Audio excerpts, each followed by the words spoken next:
5 minutes after 10 o'clock. Thank you for tuning in. I had a dream. This is the second time I've talked about a dream this morning. Yeah. This dream I'm going to tell you about was a long time ago. I had a dream that I had the winning lottery numbers. Oh, gosh. Wow. And I woke up and I wrote the numbers down on a piece of paper. And I remember as I was writing them down, that quickly, my dream was fading. So I didn't remember all of them. So I did the best I could. And I've been playing those numbers ever since. And I think I've won maybe $8. And because I'm so familiar with the numbers that I play, it's kind of like the broken clock theory, you know. Eventually, the time is right on a broken clock. Maybe eventually the lotto will pick my numbers. But every now and then I'll do one of those quick picks or something like that. Right? And what if you don't realize? Like, what if you forget or something? You hear those stories all the time. So there is an answer to that question, I think, if I understand my notes right. Stefan Muehlbauer is on the phone. He's the Director of Communications for Gator Lotto. He's going to explain what that is. It's an app. He's the creator of opportunities at Arma Communications. I think he's down in Naples, right? Florida? I think so. Not sure. He was named one of the 40 under 40 by Gulf Shore Business Magazine. He sits on the board of directors for the Greater Naples. There it is, the Greater Naples Chamber of Commerce. A whole bunch of credentials, and he's talking to us about Lotto, the technology, and the difficulty behind building a Lotto checking app. Let's find out about this. Apps are the thing of the future, but we did learn that an app will never replace a sledgehammer. Exactly. So the sledgehammer makers of America.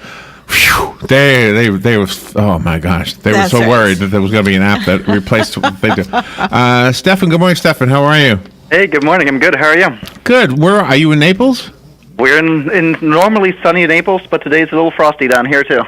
Oh, wow. Oh, it's cold? So it's cold down there. It's cold. I mean, I have to wear a sweater when I go outside. So normally, I think we're about 49 degrees outside. Did you go to for us, it's frosty. Did you go to school up here in Gainesville? No, I went to school down in Miami at the U. Okay. University of Miami. I was just curious with the name Gator Lotto app. Was there a connection between the school at all, or you just like alligators? In generally, Gator Lotto is really the name for what is our prototype. When we were approached in the first place by Chris Grunder, who's the CEO of Global Gaming Media, the company that came up with the original idea for this game, we set out with a vision to include all countries and all states in it. And there will be another name which will use the word global, but it's going to look a little stupid if we only have Florida in there for a global app. And we said there's nothing more quintessential than the Gators. Okay. That's where the name came from. Okay, so what does this app do? Maybe let's start there. What does it do? Well, with the app, the way it came about and what does it do is Chris Grunder, who's the founder and inventor of the idea behind it, got very frustrated in buying a lot of lotto tickets, forgetting them in the bottom of his carry-on luggage. He visits about 40 countries a year, and then never going back to checking them, and then perhaps a couple of months later finding the tickets and realizing, whoa, whoops, I won. Oh, no. That's too bad. A small amount. So, in the realm of the $8 you mentioned before that you won, but still, it's painful when you spend money on tickets and you forget about it. So, in a nutshell, what does Gator Lotto do? It essentially doesn't do very much different than you do as a human. It takes a look at the lotto ticket. What numbers have you picked? It interprets those numbers and reads the numbers into the system, and then goes back and takes a look. Has this drawing already happened? So is it for a game that was in the past? Or if it's a game that's in the future, so let's say you just bought a lotto ticket for a drawing in a couple of days, it will remember that ticket, and when that drawing happens, immediately we'll check it and we'll say, hey, you've won. Really? I'm going to go to a lottery sales outlet and have them check it to see if you really won. Okay, now is it currently international, or is it just Florida right now? For right now, we launched the app at just around Thanksgiving as a prototype here in Florida, with the plans to expand it across the nation first and then going international. So can you do it backwards? Like, can you pick the numbers and then tell Lotto what they are? I wish, and then that would be a whole different story. Okay, so this will serve the purpose of. I mean, I really don't buy that many, so I don't know that this would. But I see people who buy a lot. Yes.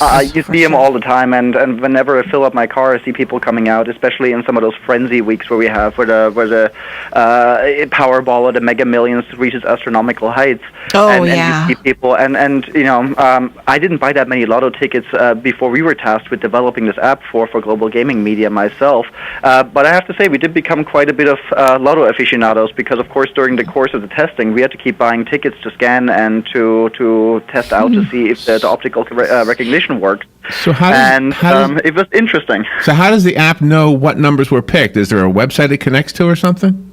Yes, we have a website in the back where we administrate all of the numbers that are coming in from the Lotto games, basically in real time as they are being picked. Really? We keep that database on our website as well, and then it reads the characters that are printed on your ticket, so replacing your eyes.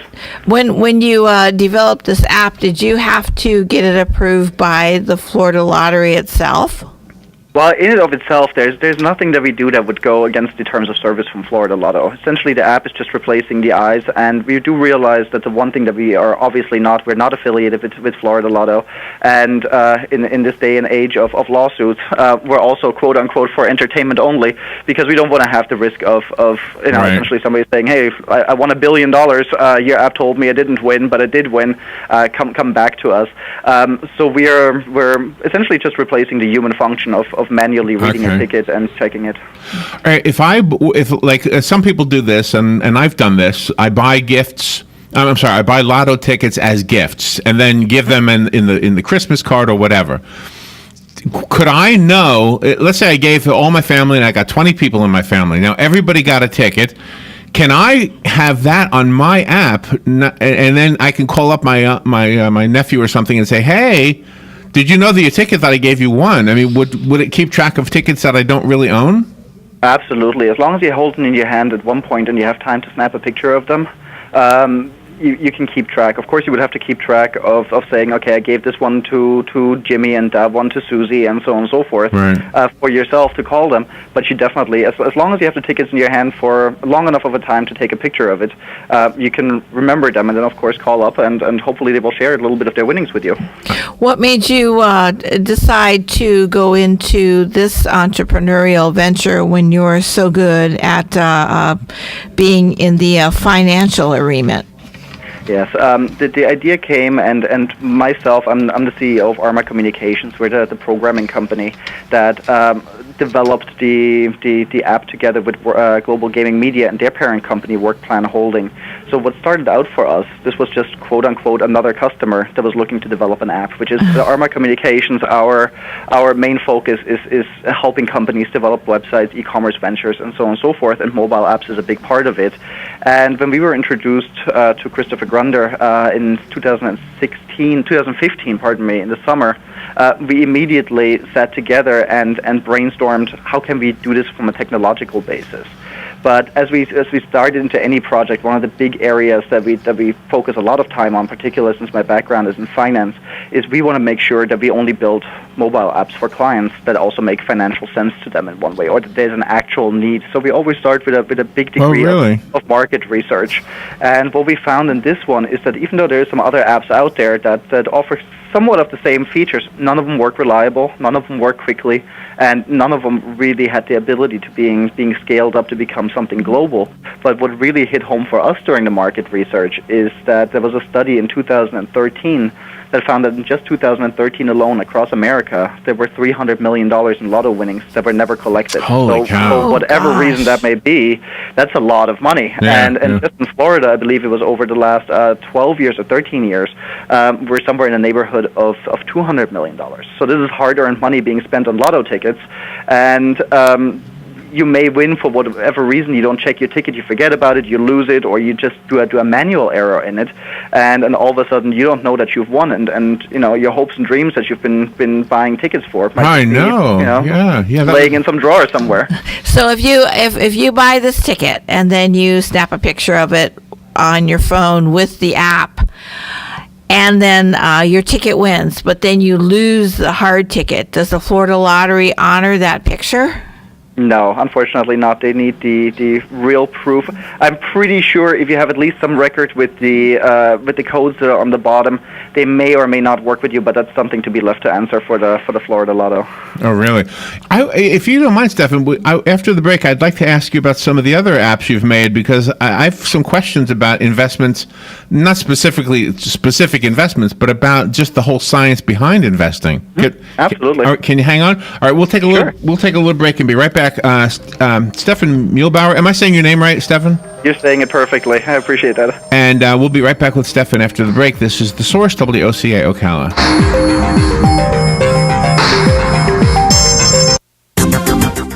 The weather is brought to you by myfwc.com. Safe boating is no accident. Remaining mostly sunny for the rest of the day. An afternoon high 65 to 68. A clear and moonlit night for tonight with a low 44 to 52. Partial sunshine tomorrow, high 74 to 77. And a partly sunny day Wednesday, high 78 to 81. From the Florida Weather Center, I'm Kevin Snyder. Hello, gorgeous. Hi, this is Becky at Hello Gorgeous Salon. Let's get rid of those sun-damaged ends and faded out color and get into something rich and vibrant. It's time to get that new look started. So call today and set up your appointment at Hello Gorgeous Salon, 351-5358. Hello Gorgeous is a certified Brazilian blowout salon.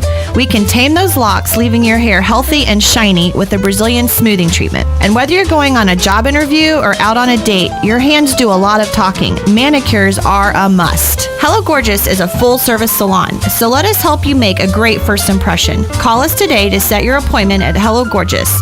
Our number is 352-351-5358. Again, that's 352-351-5358. Hello Gorgeous is conveniently located in the heart of downtown Ocala, right next to the historic Marion Theater. And don't forget, we also do men and children's cuts too. Hello, gorgeous. Have you heard of HyperDirectory? When looking for local businesses, go to hyper.directory. No need for www, no need for .com, just hyper.directory. Connecting customers to local companies when it matters most. HyperDirectory is your local business directory partnered with the Ocala Chamber and Economic Partnership to bring you trusted local businesses. Keeping Ocala local. Use hyper.directory. No www, not even .com, just hyper.directory. Connecting customers to businesses when it matters most. You've got a garden and we've got a show for you called You've Got a Garden with your host, Master Gardener Carol Ann Baldwin. Carol Ann answers your questions about your flowers, your veggies, your grass, your trees, even questions about your bugs. And she's only on WOCA, so don't miss Carol Ann Baldwin and You've Got a Garden each Tuesday from 9 a.m. to 10 a.m. right here on WOCA The Source. All right, 18 minutes after 10 o'clock. Nice looking Monday, isn't it a Monday? Okay. Yes, it is. I'm turned around sometimes. Monday. Stefan Muehlbauer is on the phone, and there's an app he was talking about, and it's called Gator Lotto, and I guess it's a way for you to know. Your phone or whatever will tell you that, hey, you bought a ticket that won some money. You better go cash it in before it expires. And right now it's here in Florida. So I have a couple of questions, but more about that. But Stefan, if you don't mind, I wanted to ask you something about investments as kind of a generic. Okay. All right. Now try to follow my train of thought. And you've done this way more than me, so I might sound like a real amateur. But we do a talk show. And in doing a talk show, we have people who disagree with Social Security. They say we should never have to pay into Social Security. We should never depend on it when we get to be retirement age. So I did the calculations the other day, and the average person, this is average now, from the time they're 16 till the time they turn 66 or whatever the age is, the average person will have contributed $100,000 into the Social Security fund, whatever they call it.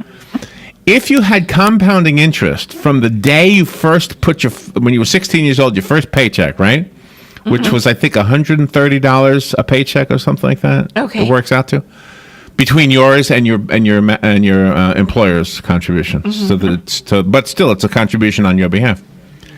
By the time you retired, you would, if it had accrued interest, that $100,000 of principal would have $350,000. Yeah. If it had been compounding interest. which means that the people who say you shouldn't get Social Security payments because you're ripping off the government, no, I think the government is ripping off us.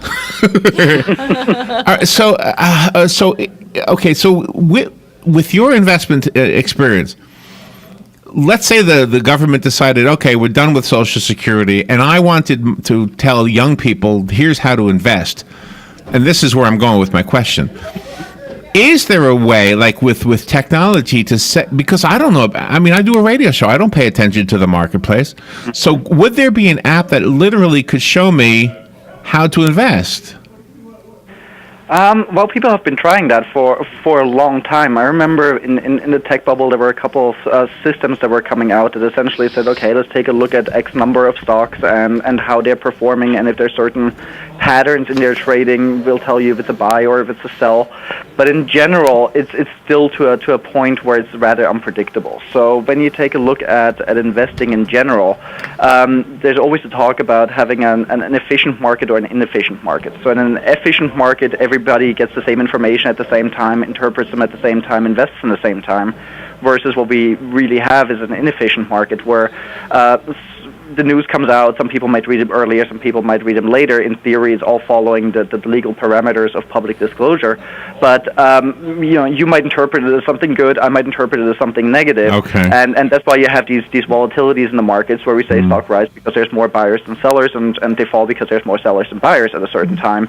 And a lot of companies have been trying to do it. I myself worked at an investment bank that took a big look at automated trading in one part, and for us as a small player at the time, we just found that it was cost prohibitive. So I think there's still nothing that really helps better than just doing your research, finding the investments that also meet your criteria. And I think it would be extremely difficult to doing it because essentially something also could become a self-fulfilling prophecy. And I always think about it when I see TV shows on CNBC about investing and so on and so forth. Because let's say, for example, we're about the same age, we have the same risk profile and so on and so forth, and there's maybe another million apps like this that could actually be getting the same advice, then of course that stock will rise. But will you buy today and not buy until tomorrow? Right. Stock will have already risen. So I think it's going to be a long time before efficient investing will come to the app area. So the human factor is probably still unbeatable. I mean, at this point in time right now, okay. Oh, at the time, sorry, go ahead. Oh, when you mentor high school students and college students, what is the most common question that they ask you? Oh, I get many questions. I think the one that I expect every single year when I go in, there's at least always one student who asks me what kind of a car I drive. Oh. And then when I tell them that I have let's call them a sensible mid-sized SUV, they always say, well, we were expecting that you would drive in with a Ferrari or some other luxury car. And that usually is kind of the first question that leads off to the point. When you work for yourself or you're an entrepreneur and you're working forward, you can only spend the money that you're on your business that you're not spending on fun today. So that's always kind of the eye opener that just owning our own business doesn't equal millionaire or billionaire in many cases. But somehow that's strangely enough the first question I get every year that I go in and mentor high school kids. Yeah, but probably because at that level, that's how we as young people determine that. Measure our wealth. Yeah, that's it. But sometimes the one who's the wealthiest has the I guess the less obvious. I don't know. What do I say? Status symbols. Yeah, status symbols. Thank you. That's it. Absolutely. No, I agree. But it's nice going into the schools and seeing the kids because I always go in there, and I remember back I was probably not the most studious high school student either, and I was the early to mid '90s. Grunge was very big, and so I think back to my high school days, almost 20 years ago, and take a look and say, every class you have one where you see that spark go off, and you see them over the course of the semester, and you see them maybe every couple of weeks, and you just can kind of say, okay, you've reached somebody, and they can move forward and contribute. And I think I have a question that's a conflict of interest based on what we were talking about in the first part. But I mean, as an investment advisor, would you even suggest anybody even plays the Lotto in the first place? Well, you need to have a little bit of fun in life also. Otherwise, we wouldn't have any casinos or any lotto games and so on and so forth. Would I stake my own retirement on buying lotto tickets? I think there's probably more safe investments. Yeah. How did you market your app, not just this one, but others you've created in the past, and how do you make money from them? Do you have to pay to download them, or how does that work? It all depends on what type of apps that we're working on. So, and oftentimes we're working with companies who need an app to communicate with their customers. Then, in itself, they market it internally to their own customers, and they see it basically as a marketing tool or something that they just offer. Then there's other business models. So, for example, with Gator Lotto, we rely very heavily on financing it through advertisements. So when you take a look at it, there's a small bar on the bottom of the screen which shows advertisements in an unobstructive way. But hey, we have to keep the lights on somehow and bring some money in. Yeah. And then, of course, the last business model is you can also do either straight paid apps where you pay to download them, or what I personally like best is I like the business models of in-app purchases, where basically you get the core functionality of an app free of charge, but if you want to have some advanced features or use it with an unrestricted way, you pay a little bit of money to buy it, which is probably my favorite way of doing it, because it can give people that are buying the app or using the app at least a chance to fall in love with it and want to use it before kind of buying something that they've never seen before. And we all know that there's so many apps that we might want to give a try that just as quickly as you download them disappear again from our phone because it just don't offer what we were looking for. Right. Well, see, and the Gator Lotto, going back to that app, I probably wouldn't need it from me, but what the illustration I gave you about buying it as a gift, that would be kind of cool to use it. That'd be fantastic. That would be because that's kind of how it would be for me. I'd be handing out, instead of $20, I'd be handing out 20 tickets that might be worth more than $20. Absolutely. Yeah, that's it. Yep. What do you think about companies that are publicly traded as opposed to companies that just keep everything in-house? Do you like? That's a question for the ages. I think how much time do you have? We can talk about that for a long time. I mean, it always depends on which way you take a look at it. From the side of being the company owner and the founders, and then having worked to bring your baby to a point where you can take out investors and publicly trade it. And in many ways, it's much easier to attract investment into the company to either take some money for yourself, but also to reinvest into the company and to make it grow. It's just a lot more efficient to do it via the capital markets in many ways. So as a publicly traded company. Of course, as a business owner, it also means that you give up a certain amount of control. So because all of a sudden you have millions of bosses, quote unquote, but when you have your annual shareholder meetings and so on and so forth, and of course you're on a daily basis also dictated by what the capital markets wants to see. So in my past history as an investment analyst, that was really one of the things where we took a look at some startup companies who, in my opinion, had gone to the capital markets or done an IPO too early on in their career or in their life cycle. And all of a sudden, a lot of their decisions were really driven by what do investors want to see this quarter in this quarterly report versus if they had private investors and not gone public, they could have just done it more on a one-on-one basis. So that's definitely a question for the ages. What is the right time to go public? When do you cash out? And when do you need so much capital that you really need to have the capital markets to contribute that capital to the growth? Wow, a really unexpectedly great interview. I didn't know where this was going to go, but I really enjoyed talking to you. Good, that makes two of us. Oh, good. So do you have a website we can go to learn more about about any of what we've talked about? Absolutely. If you want to take a look at Gator Lotto, go to gatorlotto.com or take a look at it in the app stores. It's both in the Android and in the iOS app stores. Okay. If you want to learn more about my company, it's Arma Communications, ARMA communications.com. That tells you a little bit about our services and what we do. And that's pretty much the information that we can put together. All right, very good. Where's your accent from? Are you from Germany? I'm from Germany originally, yeah. I was born in Germany and grew up all over the world. That's my bucket list. My bucket list, I want to see Germany. That's where my mom was born. Yeah, she was born. Go in the summer. In the summer? No, I want in the winter. No, I want to go in the winter because it looks like the pictures I've seen. It looks like a Christmas card in winter. It does very much so. So for my parents, for example, they still live in Bavaria, in the south of Germany, on the mountains, and they just sent me some pictures the other day. Oh man, see, I want to see that. It definitely looks like and Oktoberfest. The girls at the Oktoberfest look awesome. Yeah, they're always a good time. They've got huge. Those German girls, Robin, have the hugest pretzels. I bet they do. They have such nice pretzels. I bet they do. Thank you. I'm just having fun. Thank you, Stefan. That was fun. Hey, thank you so much. We'll take a little break. We will be right back. And we've coming up next, we've got the Ocala Civic Theater from the Fantastics. Fox News Radio, I'm Pat O'Neill. A U.S. defense official confirms to Fox News that a U.S. Navy destroyer fired warning shots at Iranian ships yesterday in the Strait of Hormuz. The shots were fired at 4 ships after they failed to respond to requests to slow down as they sped within 900 yards of the USS Mahan. Last January, Iran captured Navy sailors it claimed drifted too far into Iranian waters. Right around the same time, international sanctions were lifted against Iran in accordance with the Iran nuclear deal. Fox's Rachel Sutherland. 4 deaths now blamed on that weekend East Coast storm. In Northern California, heavy rains causing perhaps its worst flooding in more than a decade. I was looking out my window all day like, oh my God, it just kept getting worse and just rising and rising and rising so fast. And more rain forecast through midweek. Paris police have arrested 16 people linked to the October armed robbery of reality star Kim Kardashian West. They locked her in a hotel bathroom and made off with $10 million in jewelry. Fox News, we report, you decide.